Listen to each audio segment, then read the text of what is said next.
नमस्कार बंधूंनो, जय हिंद, जय शिवराय, जय श्रीराम, जय जय श्रीराम. बंधूंनो, बदलापूर ही ऐतिहासिक भूमी, शिलाहार राजवटीतील अंबरनाथ येथील प्राचीन शिवालय आपण सर्वांना माहितीच आहे. छत्रपती शिवाजी महाराजांच्या काळामध्ये इंग्रज मराठे यांच्यातील मोहिमेबद्दल बदलापूर या भूमीचा उल्लेख आढळतो. शिवकालीन विहीर, चंदेरी किल्ला, मलंगड, श्री कोंडेश्वर, श्री खंडोबा मंदिर आणि बदलापूर गावातील शिवमंदिर ही ठिकाणे बदलापूर या भागात प्रसिद्ध, तसेच महाराष्ट्रभरात देखील प्रसिद्ध आहेत. हे हिंदवी स्वराज्य व्हावे हे तो श्रींची इच्छा. बंधूंनो, आज आपण बदलापूर येथील देवळोनी गावातील शिवकालीन विहीर पाहण्यासाठी आलेलो आहोत. माझ्यासोबत आज संतोष आणि मी प्रकाश. संतोष यांनी बदलापूर स्टेशनपासून देवळोनी गावापर्यंत आपल्या वाहनाने शिवकालीन विहिरीपाशी नेले. या विहिरीबाबतची माहिती या ठिकाणीच सांगण्यात आलेली आहे. ती अशा प्रकारे: शिवमंदिर पाहताना आपण 1000 वर्ष मागे जातो.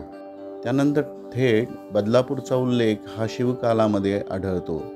शिवरायांनी रायरीपासून कल्याण भिवंडी हा मुलूक इसवी सन 1657 घेतला.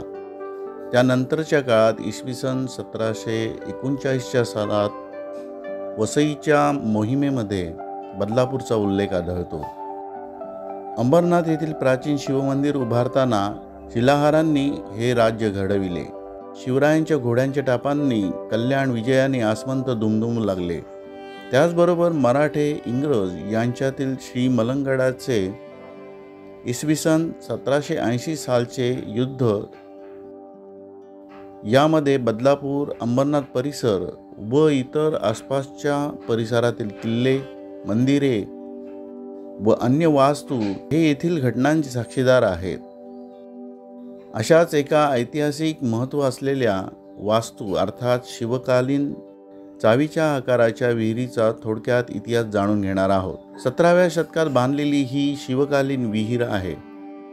आपले वैभव जपत इतिहासाच्या पाऊलखुणांचे दर्शन घडविते. या शिवकालीन विहिरीचे वैशिष्ट्य म्हणजे या विहिरीला असलेला विशिष्ट प्रकारचा आकार. ही विहीर लांबून आपल्याला एक भले मोठे शिवलिंग असल्याचे लक्षात येते. तसेच वरून पाहिल्यानंतर आपल्याला एखाद्या कुलपाची चावी असल्यासारखे भासते. या शिवकालीन विहिरीचा दक्षिणेकडील भाग हा निमुळता तर उत्तरेकडील भाग हा गोलाकार आहे. या विहिरीची लांबी जवळपास 40 फूट इतकी आहे. या शिवकालीन विहिरीमध्ये उतरण्यासाठी एकूण 25 पायऱ्या आहेत. विहिरीच्या मधोमध आल्यानंतर आपल्याला पूर्व पश्चिम अशी 2 बाजूस सुबक कमानी असलेले कोनाडे दिसतात. या कोनाड्यांचा उपयोग पूर्वी रात्रीच्या वेळामध्ये दिवे लावण्यासाठी केला जात असावा. आणखी काही पायऱ्या उतरल्यानंतर नक्षीदार कलाकुसर केलेले कोरीव काम आहे. यावरती 2 छोटी फुले कोरलेली आहेत. कमानीच्या वरच्या बाजूस शिवकालीन विहिरीचा मुख्य आकर्षण असलेले 3 शिल्प आहेत. हे 3 शिल्प अतिशय सुंदर आहेत. त्यावरील कोरीव काम पाहता मध्यभागी श्री गणेशाची मूर्ती कोरलेली आहे आणि श्री गणेशाच्या मूर्तीच्या बाजूला नक्की कोणत्या मूर्ती आहेत त्या नीटशा कळत नाहीत.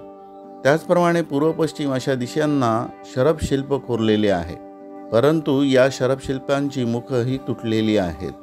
या विहिरीला बारमाही पाणी असते असे सांगितले जाते. आजवरच्या मिळालेल्या माहितीनुसार पेशवे काळामध्ये थोरले बाजीराव पेशवे यांचे धाकटे बंधू चिमाजी अप्पा यांनी इसवी सन 1739 या वसई मोहिमेच्या काळामध्ये कल्याण प्रांताच्या परिसरामध्ये पेशव्यांच्या सैनिकांचे तळ पडले होते.